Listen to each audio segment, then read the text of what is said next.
Hello and welcome back to Infidelity Tales Lab. We're grateful for each view and comment. Tell us, from which country or city are you watching today? We enjoy connecting with our global audience. Now, let's dive into today's story. Chapter 1, Iron Fortress. Lawrence Merritt, known to most as Law, was not a man built on compromise. At 42, he had carved his legacy with calloused hands and an unforgiving mind. The scars on his knuckles told stories of battles fought long before he became owner of Ironclad Security, the most elite private security firm in Boston. The December wind bit through his tailored overcoat as he left the office. Snow gathered on the shoulders of his 6'3" frame, melting against the heat that seemed to perpetually radiate from his body. His employees called it the Merritt burn, the intensity he carried like a second skin. Heading home early, boss? Asked Garrett Sullivan, his head of operations. The man had served with Law and the Rangers before joining his security business. Anniversary, Law replied, checking his watch, a Rolex his wife Natalie had given him 5 years ago. 15 years. Hard to believe. Garrett's expression shifted subtly. Law caught it. He caught everything. Something wrong? No, just surprised. Didn't think you were the anniversary type. Garrett's eyes dropped to his computer screen too quickly. Law lingered a moment longer than necessary. After 15 years in special operations and another 10 running a security company, he developed an uncanny ability to sense when something was off. But he dismissed it. Natalie was waiting, and despite his demanding nature, she'd never given him reason to doubt her. Their marriage was the one fortress he believed impenetrable. "See you Monday," he said, turning away. The drive to their colonial-style home in Newton took 30 minutes. Law used the time to mentally transition from the cutthroat business world to husband mode. Natalie deserved that much. She'd stood by him when he'd returned from his final deployment with nightmares and a temper he couldn't always control. She'd supported him when he started Ironclad with nothing but his military connections and a ruthless determination to succeed. As he turned onto his street, his phone buzzed. A text from his younger brother, Russell. "Need to talk." "It's important." Law frowned. Russell, 10 years his junior, was the family screw-up, always in some kind of trouble. He silenced the phone. Whatever drama Russell had created could wait until after his anniversary. He pulled into the driveway of the home he and Natalie had renovated together. 3 bedrooms they'd never filled with children, a mutual decision after Law's childhood. Growing up with Vernon and Patricia Merritt had taught him families sometimes cause more pain than they're worth. The house was dark. Law checked his watch again, 7:30 p.m. Natalie's car wasn't in the driveway. He entered through the front door, calling her name. No answer. On the kitchen counter sat a note in her elegant handwriting. "Working late. Don't wait up. N." Law's jaw tightened. This wasn't like her. Not on their anniversary. He pulled out his phone and called her office at Boston General Hospital, where she worked as a neurologist. "Dr. Merritt left at 5, replied the night nurse. Law hung up without another word. The coil of suspicion that had started with Garrett's odd behavior tightened in his gut. He dialed Natalie's cell. It went straight to voicemail. That's when he noticed it. Her rarely used Chanel perfume lingering in the air. She'd been home recently and changed. Law moved through the house systematically, checking rooms with the precision of his military training. Nothing seemed out of place until he reached their bedroom. The closet door was ajar, and Natalie's overnight bag was missing. The uneasy feeling crystallized into something sharper. He opened her dresser drawer, several items gone. He checked the bathroom. Her essential toiletries missing. This wasn't a late night at work. This was something else. He sat on the edge of the bed, his mind racing through possibilities when his phone rang. Russell again. This time, Law answered. "I've been trying to reach you." Russell's voice was tight. "Law, there's something you need to know about Natalie." Chapter 2, Ruins. Law's hands gripped the steering wheel as he tore through the empty streets toward Russell's apartment in Cambridge. His brother's words had been cryptic but devastating. "I've seen Natalie with someone. Multiple times. I didn't want to believe it, but today I overheard them talking about leaving. Tonight. I'm sorry, Law." The streetlights cast intermittent glows across his face, highlighting the hard angles of his clenched jaw. He hadn't asked questions. Russell knew better than to make accusations without proof. Law parked haphazardly outside Russell's building and took the stairs two at a time. Russell opened the door before he could knock, his face pale. "Show me," Law demanded. Russell led him to a laptop. "I took these last week. I was at Bonder having lunch when I saw them." The photos showed Natalie sitting across from a man Law didn't recognize, tall, blonde, professionally dressed. In one image, the man's hand covered Natalie's on the table. "Who is he?" "His name is Alexander Voss. He's a pharmaceutical executive. I did some digging." Russell handed Law a folder. "They've been seen together for at least 6 months." Law flipped through public records and social media screenshots. Alexander Voss, 38, divorced, no children. Chief Marketing Officer at Helix Pharmaceuticals. "There's more," Russell said quietly. "Today I followed them to their meeting spot. I heard them talking about a property sale." "Your property, Law." Law's head snapped up. "What property?" "The lake house in New Hampshire. Your grandfather's place." The revelation hit him like a physical blow. The lake house had been in the Merritt family for 3 generations. His grandfather had willed it directly to Law, knowing how much it meant to him. It was the only place Law had felt safe as a child, the only location tied to happy memories. "That's not possible. Natalie can't sell it. It's not in her name." Russell slid another document across the table. "You made her your power of attorney 3 years ago when you were having those surgeries on your knee." Law remembered. He'd undergone 3 operations after an old military injury flared up. The power of attorney was meant to be temporary, but he'd never revoked it. It hadn't seemed necessary. "The sale closes tomorrow," Russell continued. "They're meeting tonight with some documents before they leave town. I overheard them at the cafe. They mentioned Gardner Street storage." "Where?" Law's voice had gone dangerously quiet. "Unit 423. They rented it under her name." Law stood, his mind calculating, planning. "You have keys to this place?" Russell hesitated, then went to a drawer. "Got a buddy who works there." He handed over a key card. "Law, what are you going to do?" Law pocketed the card. "Nothing they don't deserve." As he turned to leave, his phone rang. Unknown number. "Mr. Merritt?" An authoritative voice asked. "This is Officer Reynolds with Boston PD. Sir, you need to come to your address. There's been an incident." Law's blood ran cold. "What kind of incident?" "I'm not at liberty to say over the phone, sir. Please come as soon as possible." Law ended the call and looked at Russell. "The police are in my house." Russell's eyes widened. "You think Natalie—" "I don't know, but I'm going to find out." 20 minutes later, Law pulled into his driveway, now flanked by 2 police cruisers. As he approached the front door, he saw Natalie standing in the doorway, her face streaked with tears. Behind her stood his parents, Vernon and Patricia Merritt, who had supposedly been vacationing in Florida. His father stepped forward, gripping Law's arm with surprising strength for a man in his 70s. "Son, she didn't mean for it to go this far." Natalie whimpered, her voice barely audible. "Don't let him see the garage." Law shoved past them all, ignoring the protests of the officer who tried to block his path. He flung open the garage door and stopped dead. Russell lay on the concrete floor, blood pooling beneath his head. A uniformed officer knelt beside him, checking for vital signs and finding none. Next to Russell's body was a crowbar with distinctive handle markings. Law's crowbar, taken from the toolbox he kept in this very garage. "Mr. Merritt," the officer approached cautiously. "Your wife called us. She says she came home and found your brother like this. Do you have any idea what happened here?" Law's mind raced. The pieces didn't fit. Why would Russell be here? Why would he drive separately? And then it clicked. He wouldn't. This was staged. Law turned slowly to face Natalie, whose tears now seemed calculated rather than genuine. His parents' presence made even less sense, until he remembered they'd always favored Russell, always jumped to his defense. "Officer," Law said carefully, "I think you should know that my brother contacted me earlier about my wife's affair. I was just with him at his apartment in Cambridge." The officer frowned. "Sir, your wife says you've been unstable lately, angry about financial issues. She feared you might harm yourself or others."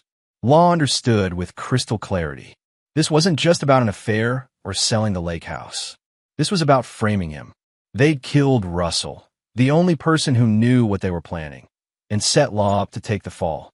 As the officer began reading him his rights, Law caught sight of a small storage unit key that had fallen from Russell's pocket, partially hidden beneath his body. The same type Russell had given him minutes ago. He knew then what he had to do. The evidence that would exonerate him and condemn them was waiting at Gardner Street Storage. He just had to get to it. "I'd like to speak to my lawyer," he said, his voice eerily calm as the handcuffs closed around his wrists. Chapter 3: Foundation of Vengeance. The interrogation room at Boston Police Department headquarters held a familiar chill. Law had been in rooms like this before, but on the other side of the table. During his military career, he'd conducted enough interrogations to know every technique. Detective Malone, a veteran cop with salt and pepper hair and tired eyes, took the seat across from him. "Mr. Merritt, you're in a world of trouble." Law remained silent, his lawyer, Benjamin Hargrove, beside him. Ben was Ironclad's legal counsel and one of the few people Law genuinely trusted. "We have your crowbar with your fingerprints covered in your brother's blood," Malone continued. "Your wife and parents both state you've been increasingly paranoid, making accusations, threatening violence. Ask them about Gardner Street Storage, Unit 423, Law said evenly. The detective faltered. "What?" "My brother discovered my wife was having an affair with Alexander Voss. They were planning to sell my family property and leave town tonight. The evidence is in that storage unit." Malone studied him. "That's convenient. Check Russell's phone records. He called me twice tonight. Check the traffic cameras outside his Cambridge apartment building. You'll see me arriving and leaving. It's physically impossible for me to have killed him when your me says he died." Ben added, "We're requesting you verify Mr. Merritt's alibi before proceeding further." 3 hours later, Law was released. The traffic cameras had confirmed his story, and the medical examiner had placed Russell's time of death during Law's documented visit to Cambridge. It wasn't enough to arrest anyone else, but it was enough to clear him temporarily. "They'll try again," Ben warned as they left the station. "They've invested too much in this plan." Law nodded, his expression unreadable. "Give me everything you can on Alexander Voss. I want to know every skeleton in his closet. What about Natalie? Your parents?" Law's eyes were cold. They chose their side. While Ben made calls, Law drove to Gardner Street Storage. The facility was deserted at 2 a.m. He used Russell's key card to enter, then made his way to Unit 423. Inside, he found what he expected: boxes of documents, a laptop, and several flash drives. He took everything. In his hotel room, Law methodically went through the evidence. The documents revealed a sophisticated plan. Alexander Voss wasn't just having an affair with Natalie. He was using her to access confidential patient information from Boston General. Specifically, patients participating in clinical trials for experimental treatments from competing pharmaceutical companies. This industrial espionage had been going on for over a year. The Lake House sale was just part of their exit strategy. They'd planned to frame Law for Russell's murder, ensuring he couldn't come after them while they disappeared with the proceeds from selling his property and the payoff from Helix Pharmaceuticals. Most damning of all was a series of text messages between Natalie and Voss, discussing how to handle Russell after he confronted them with his suspicions. Law's parents' involvement became clear too. Financial records showed large transfers from Voss to their accounts. They'd been paid to corroborate Natalie's story about Law's supposed instability. By morning, Law had compiled enough evidence to have them all arrested. But as the sun rose over Boston, he put the incriminating files aside. The legal system would give them deals, reduced sentences, perhaps even immunity for testimony. That wasn't good enough. They had taken everything from him: his brother, his marriage, his family legacy. They had tried to take his freedom. A conventional punishment wouldn't balance those scales. Law picked up his phone and called Garrett Sullivan. "I need the team," he said simply. "All of them. It's time to go to work." When Garrett arrived at the hotel with 5 other former special operators, men who had served with Law and now worked for Ironclad, Law laid out what had happened. "So what's the plan, boss?" asked Diego Contreras, Law's surveillance expert. Law unfolded a map of Boston. "We're not going to kill them. That's too quick, too clean." His finger traced a route across the city. "We're going to destroy them. piece by piece. Everything they care about, everything they are. He looked up at the men who had followed him through war zones and now stood ready to follow him through this personal hell. By the time we're done, they'll wish they were dead. Chapter 4. The Architect's Design. 3 weeks passed. Law moved through the world like a ghost, watching his targets establish their new normal. They believed they were safe. Natalie had returned home after Law's release, maintaining her innocence while secretly communicating with Voss. His parents had gone back to Florida, confident the police would eventually find evidence against their eldest son. They were all wrong. Law had rented an apartment under a false name, converting the spare bedroom into an operations center. The walls were covered with photographs, timelines, and connection maps, a meticulous blueprint for dismantling 5 lives. Surveillance is complete, Diego reported, entering with a fresh stack of photos. Voss follows the same routine every day. Natalie's been careful, but they're meeting at the Marriott twice a week. Law pinned the new images to the wall. And my parents? Your father's gambling again. For trips to the casino this week. Your mother's spending the money as fast as he loses it. Law nodded, unsurprised. His father's gambling addiction had destroyed their family finances decades ago. It seemed old habits returned quickly when cash was available. Garrett entered, carrying coffee. Hospital board meeting minutes, he said, sliding a folder across the table. Natalie's up for department chair next month. The vote looks favorable. Law opened the folder. Not for long. The final member of the team, Calvin Reese, arrived with a laptop. I've finished analyzing Voss's financial records. He's leveraged to the hilt. The money he promised your parents was supposed to come from a bonus that's now in jeopardy. Helix is investigating data irregularities. Law smiled for the first time in weeks. Perfect. The men gathered around the table as Law outlined Phase 1. Calvin, I want everything Voss gave my parents back in their accounts by morning, plus an additional $50,000. Make it look like he's getting nervous, trying to buy more loyalty. Won't be a problem, Calvin replied.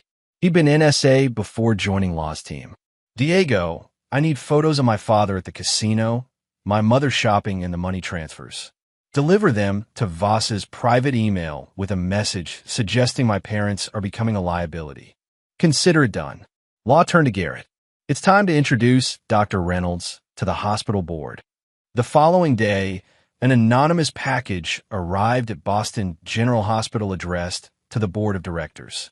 Inside was a detailed dossier documenting how Dr. Natalie Merritt had accessed confidential patient files outside her department, files connected to clinical trials from pharmaceutical companies competing with Helix. Simultaneously, an SEC whistleblower report was filed against Alexander Voss, detailing suspicious stock transactions timed perfectly with the release of competitors' trial results. That evening, Law watched from his car as Natalie emerged from the hospital, her face ashen. Her phone rang. Voss, no doubt, experiencing his own professional implosion. Law didn't need to hear the conversation to know its content. Panic, accusations, the first cracks in their alliance. He followed Natalie to a bar where she met Voss. Through the window, he watched their heated exchange, saw Voss grab her arm too tightly, noticed how she pulled away with newfound fear in her eyes. Phase 1 was complete. Doubt had been planted. 2 days later, Natalie received another package, this one at home. Inside were photos of Voss meeting with Law's parents, handing over an envelope. The timestamp showed it was after Russell's murder. A note read, "Who do you think he'll sacrifice first?" Meanwhile, Voss found his corporate credit cards suddenly maxed out with charges at escort services. His ex-wife received documentation of undisclosed assets from their divorce. The IRS received an anonymous tip about offshore accounts. Law orchestrated it all with cold precision, each move designed to isolate his targets, turn them against each other, and systematically dismantle the foundations of their lives.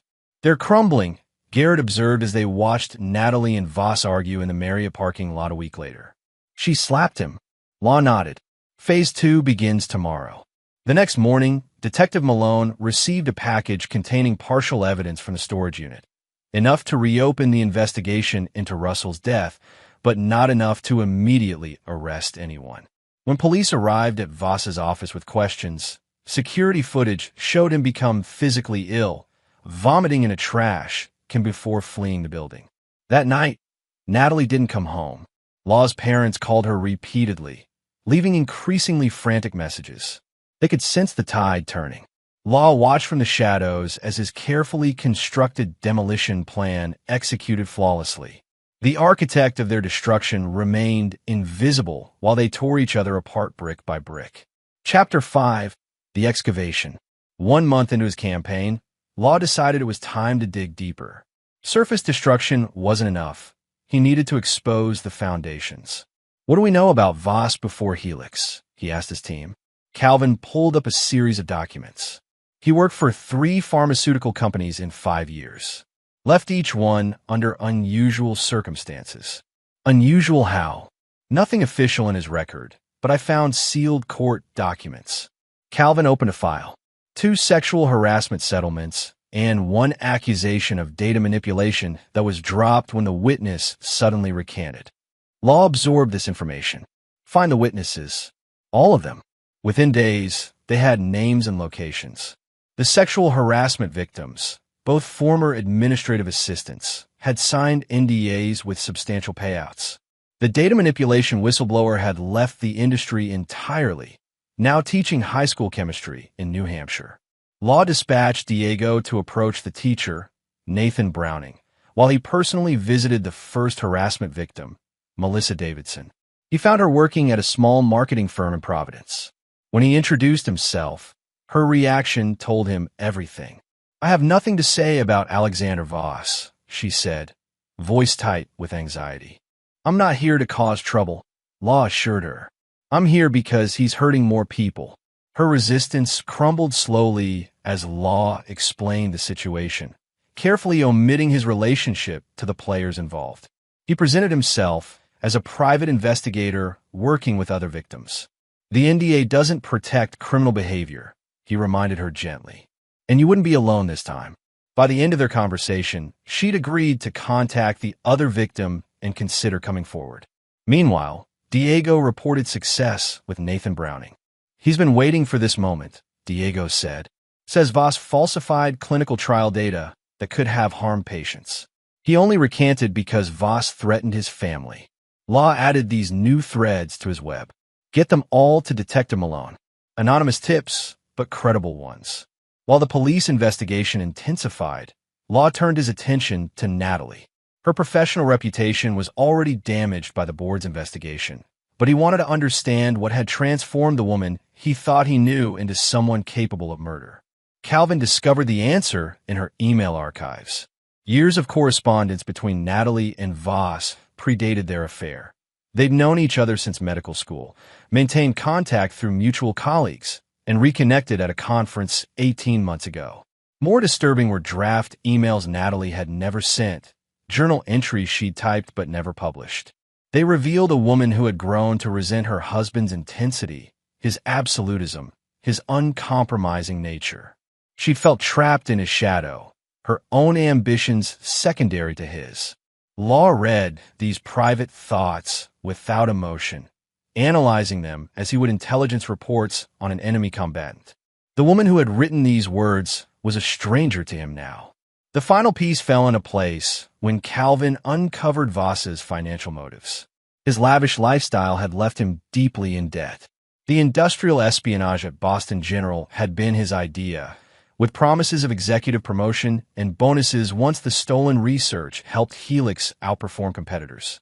Law's parents were simpler. They'd always favored Russell and resented Law's success after they'd repeatedly predicted his failure. The money was just a bonus on top of helping their preferred son. As for Russell's murder, the evidence suggested an opportunistic decision rather than a long-planned action.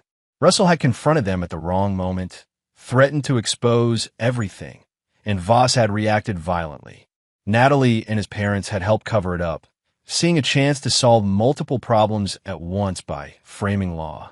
With the complete picture now clear, Law finalized Phase 3, the controlled demolition.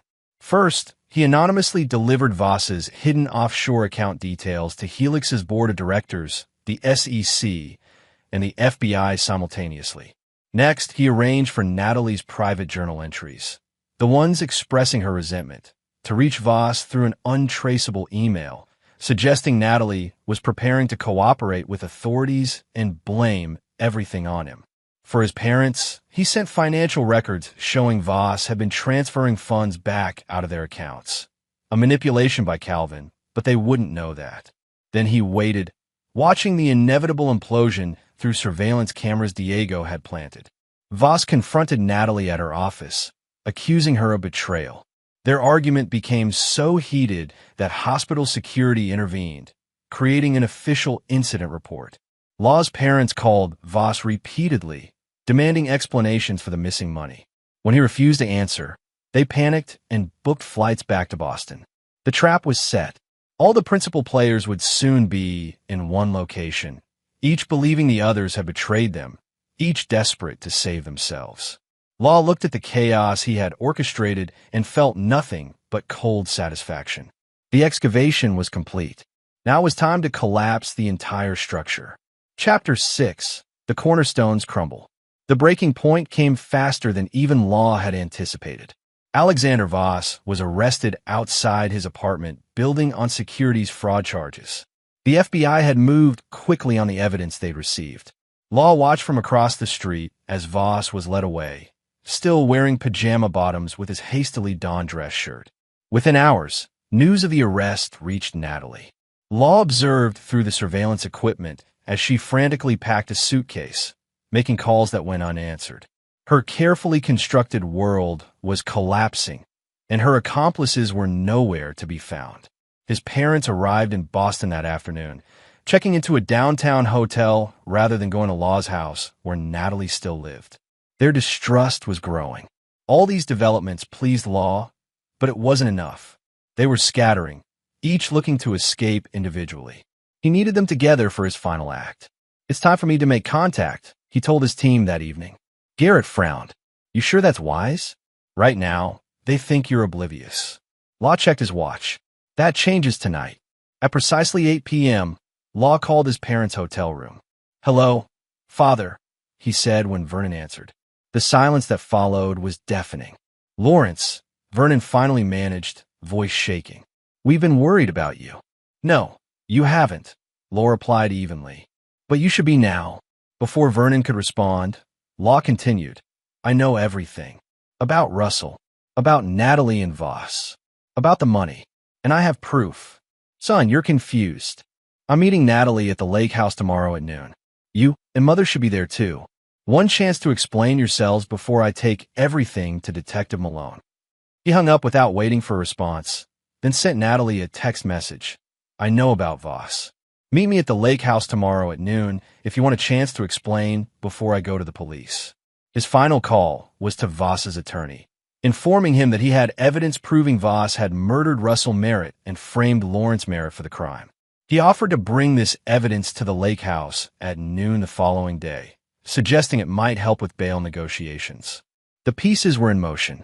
The next morning, Law's team established positions around the lake house. The remote property, situated on 20 wooded acres with its own dock on Lake Winnipesaukee, offered perfect isolation for what would follow.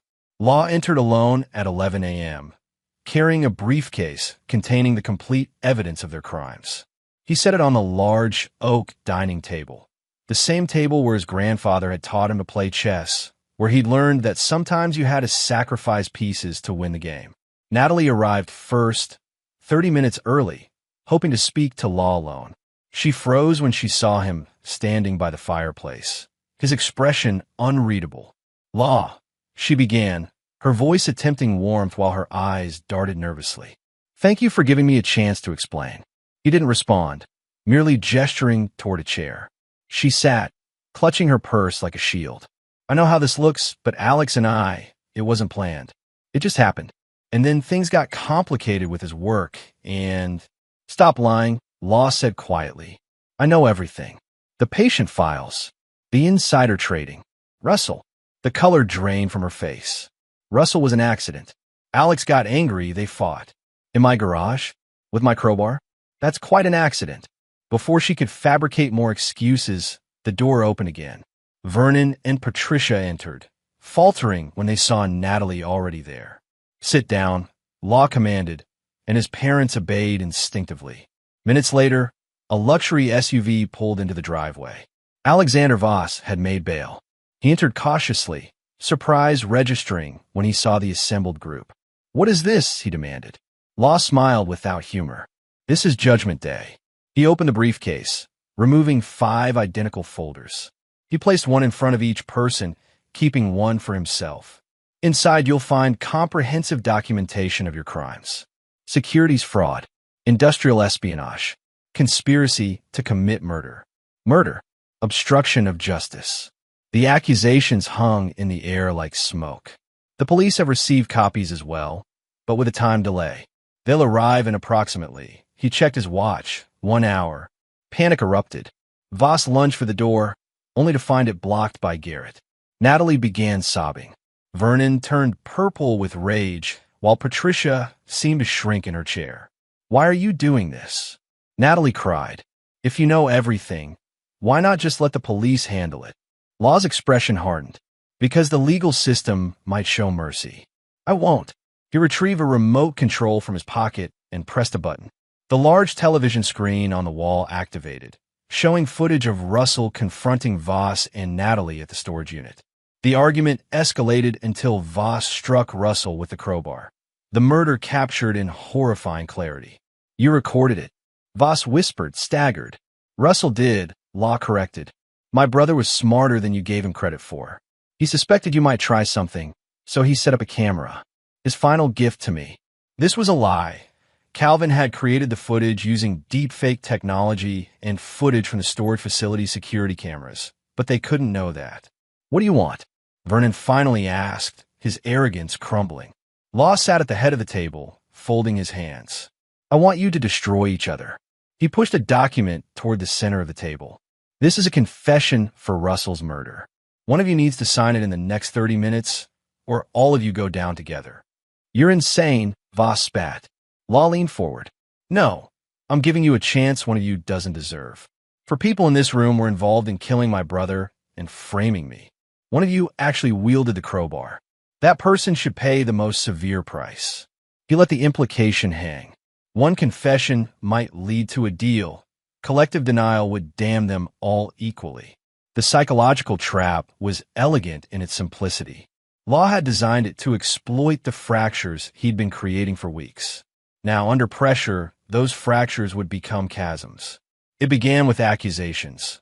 Voss claiming Natalie had suggested framing Law, Natalie insisting the murder was entirely Voss's idea, Vernon and Patricia protesting they'd only helped afterward out of fear. As the minutes ticked by, the accusations grew more specific, more damning. Details emerged that even Law hadn't known. How Natalie had given Voss the garage code, how his mother had suggested using Law's crowbar, how his father had helped position Russell's body. Law recorded everything, adding new evidence to their collective doom while watching the people who had betrayed him tear each other apart. When police sirens sounded in the distance, genuine panic set in. Voss grabbed the confession, scrawling his name with a caveat that the others had been equal participants. Natalie lunged for it, trying to add her own version. Vernon attempted to flee through the back door, only to be stopped by Diego. As officers surrounded the house, Law stood calmly. His revenge wasn't in seeing them arrested. That was merely justice.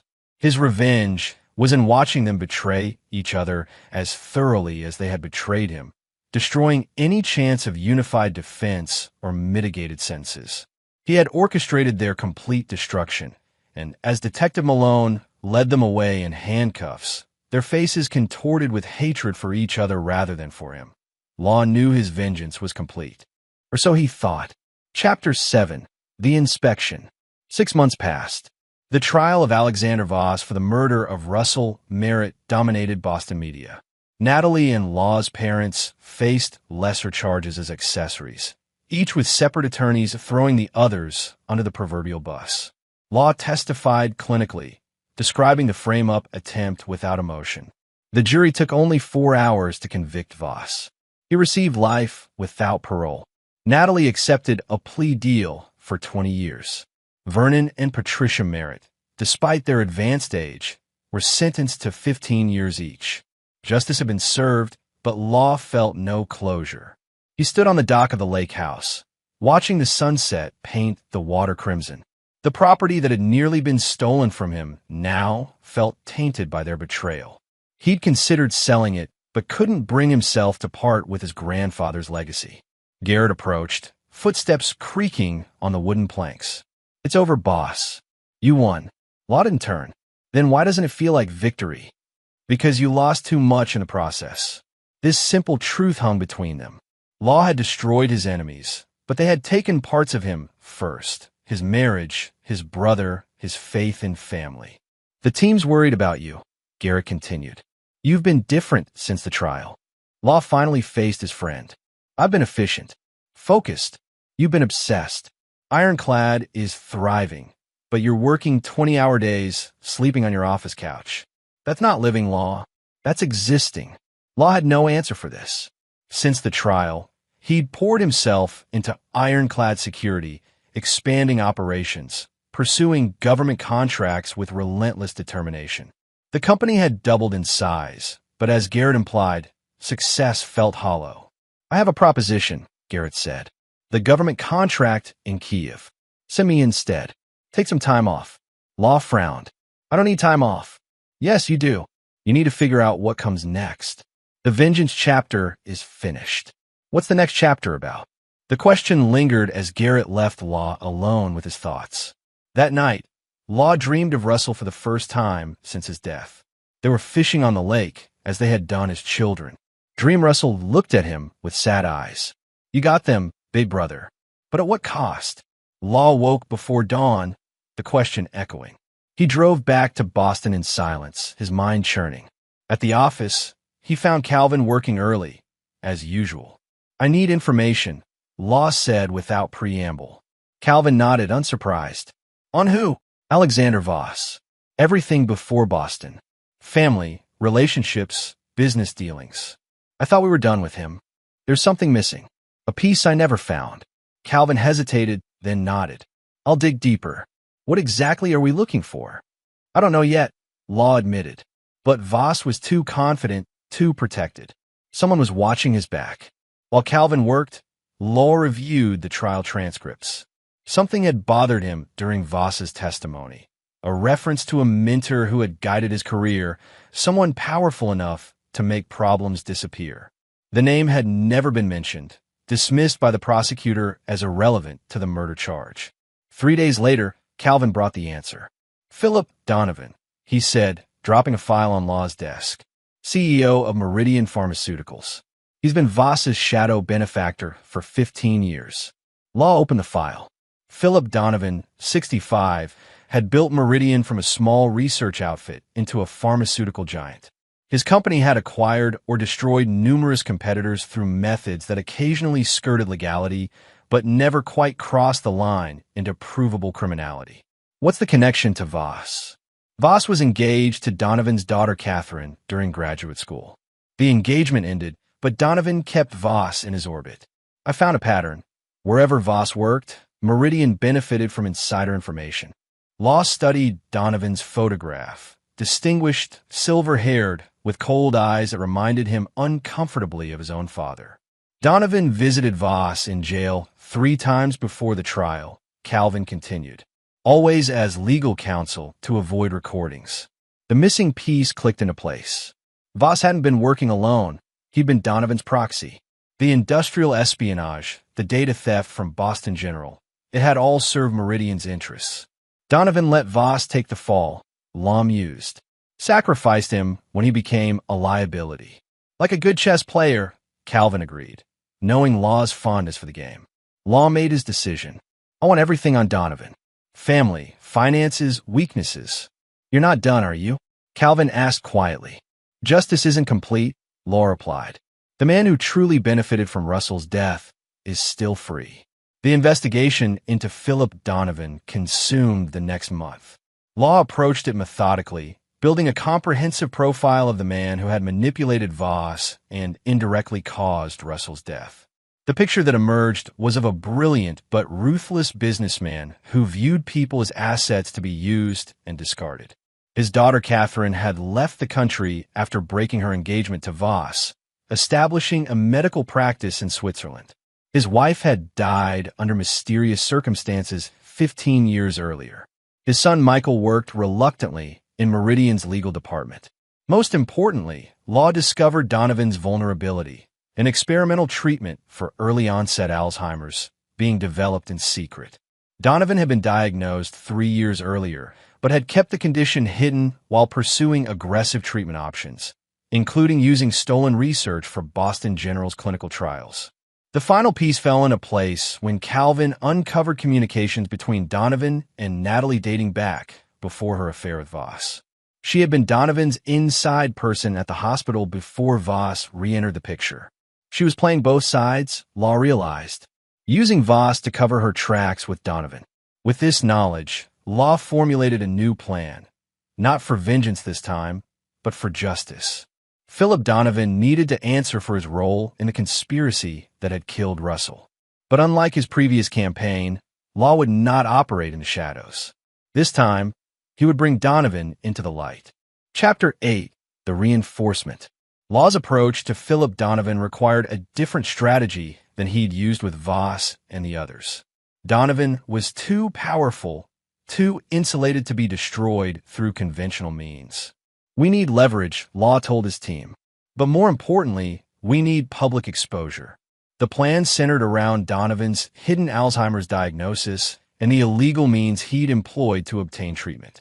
If they could prove Meridian had stolen research and compromised clinical trials, the scandal would destroy both Donovan and his company. We need someone on the inside, Garrett observed. Law nodded. Michael Donovan, the son. Michael Donovan presented an opportunity, a reluctant participant in his father's empire, a man who had chosen law over medicine to please his father but harbored resentment over the direction of the company. Law arranged a seemingly chance meeting at a charity gala both were attending. As they discussed the pharmaceutical industry's ethical challenges, Law carefully steered the conversation toward Meridian's practices without revealing his true interest. The line between aggressive research and patient exploitation has become blurred, Michael commented, his tone suggesting personal concern. Law recognized an opening. Some would say Meridian crossed that line with the Alzheimer's trials. Michael stiffened slightly. What do you know about those trials? Enough to be concerned, Law replied, particularly about where the research originated. Their conversation ended with an agreement to meet again, privately. Law had planted the seed. Now he needed to nurture it into full disclosure.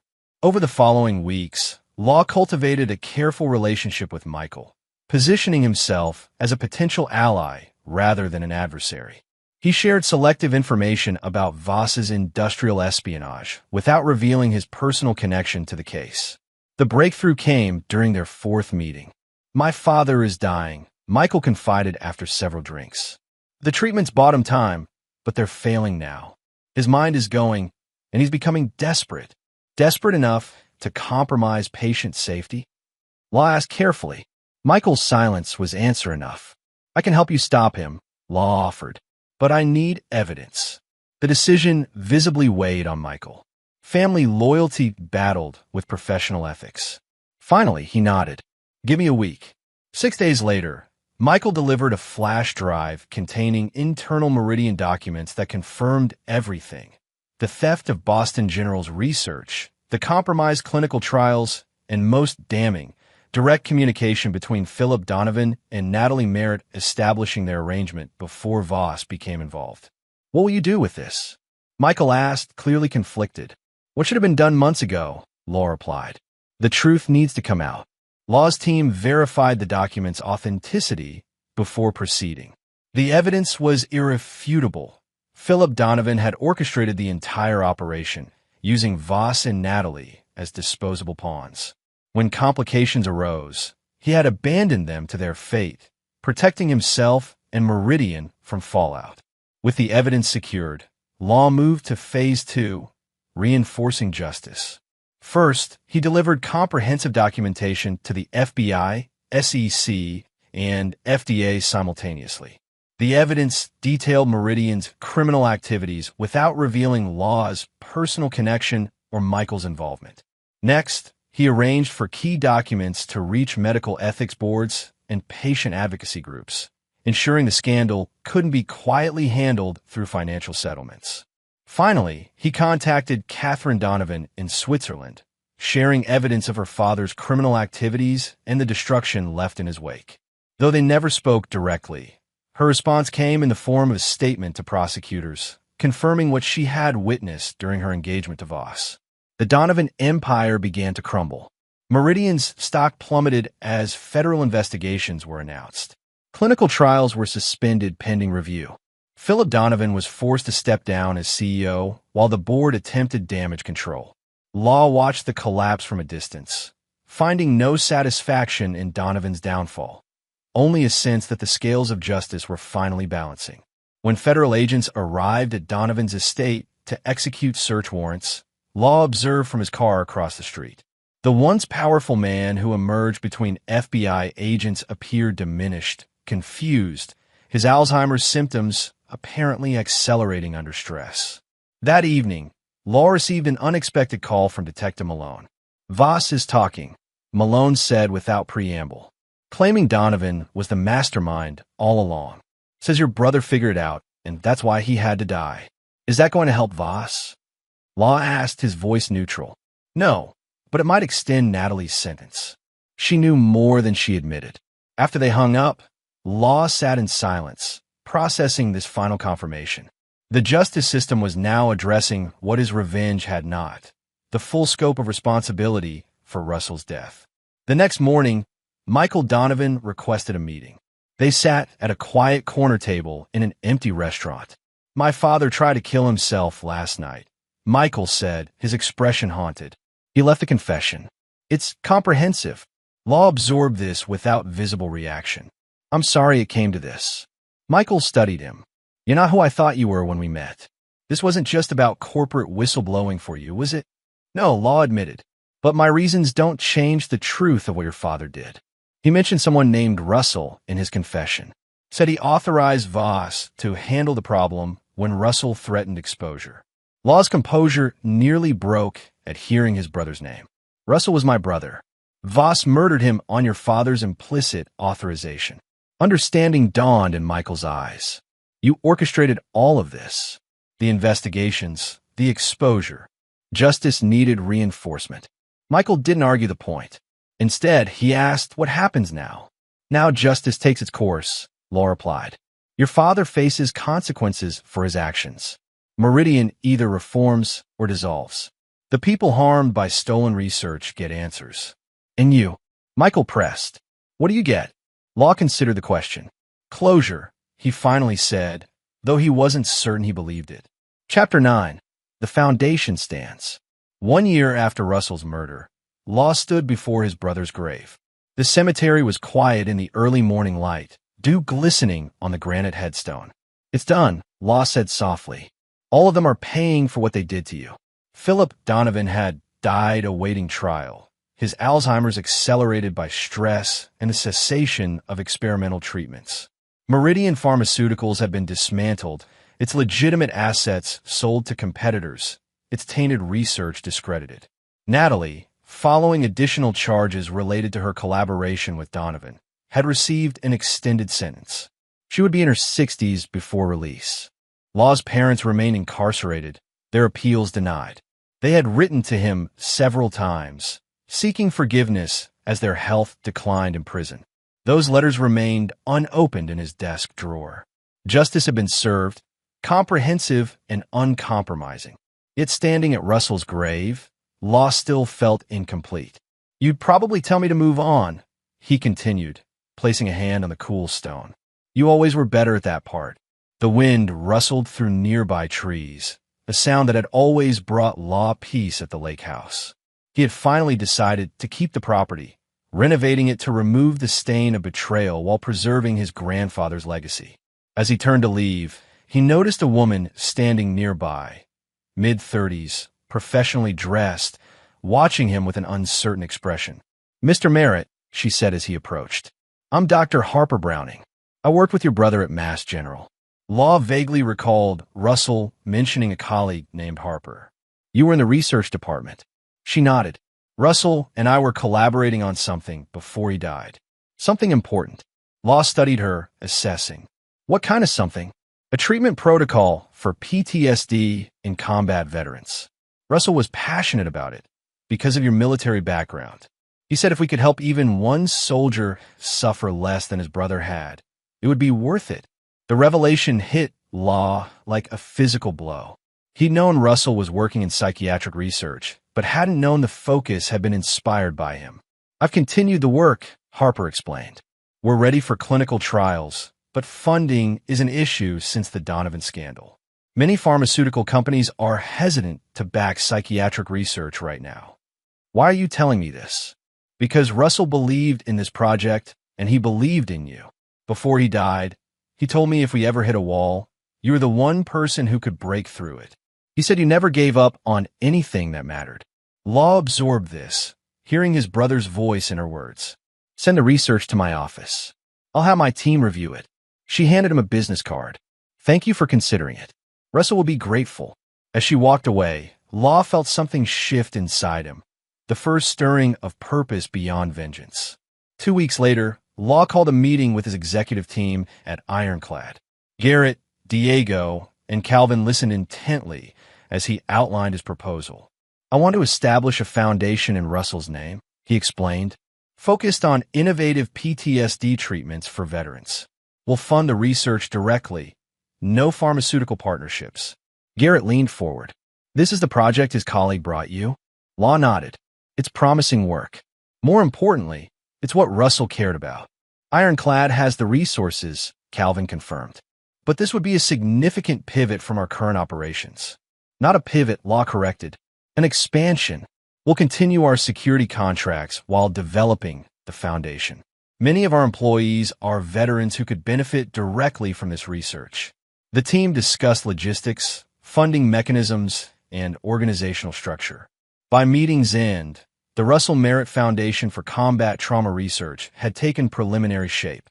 In the months that followed, Law threw himself into establishing the foundation with the same intensity he'd once directed toward vengeance.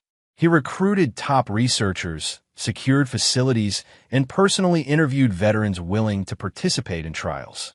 Dr. Harper Browning agreed to lead the research team, bringing Russell's original vision to the project. Her dedication matched Law's own, creating a partnership that gradually evolved beyond professional collaboration. One evening, as they reviewed preliminary results in Law's office, Harper asked the question others had avoided.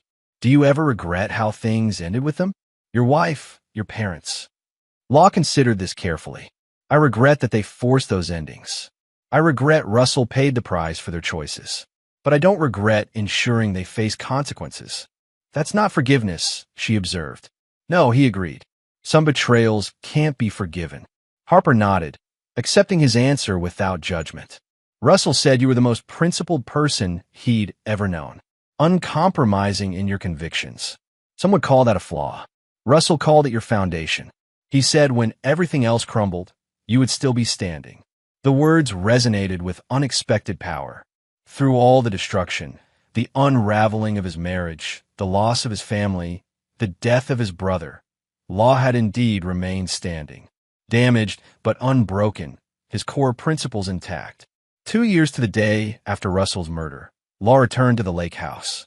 The renovation was complete, erasing the physical reminders of betrayal while honoring the property's place in his family history. Garrett joined him on the dock, both men watching the sunset as they had many times before. The Foundation's first treatment protocol got FDA approval, Garrett noted. Russell would be proud. Law nodded, allowing himself to acknowledge the achievement. It's a start. You're never going to completely move on, are you? Garrett asked, not unkindly. No, Law admitted. But I'm moving forward. The distinction was important. Moving on implied forgetting, forgiving, releasing the past entirely. Law would never forgive those who had taken Russell from him, never forget their betrayal, never release them from accountability for their actions. But moving forward, that he could do, building something meaningful from the ruins of betrayal, honoring Russell's memory through work that mattered, finding purpose beyond vengeance. As darkness fell over the lake, Law made peace not with his enemies, but with himself. He had survived their best efforts to destroy him. He had ensured justice when the system might have failed. He had remained true to his nature, uncompromising, relentless, principled. The foundation of who he was remained unshaken. And on that foundation, he would build a future worthy of the brother he had lost. Not a future softened by forgiveness or weakened by compromise, but one strengthened by the unwavering conviction that had carried him through his darkest days. Some debts must be paid in full, some betrayals cannot be absolved, and true justice requires an unforgiving heart. Law Merritt would never be less than who he was, a man who did not forgive or forget, who exacted the full measure of consequence from those who betrayed him. That was his nature, his code, his foundation. And that foundation would stand. And there you have it. Another story comes to an end. What did you think? I'd love to hear your thoughts in the comments below. If you enjoy this story, consider joining our community by subscribing. It means the world to us. For more stories like this one, check out the recommended videos on screen. And I'll see you there.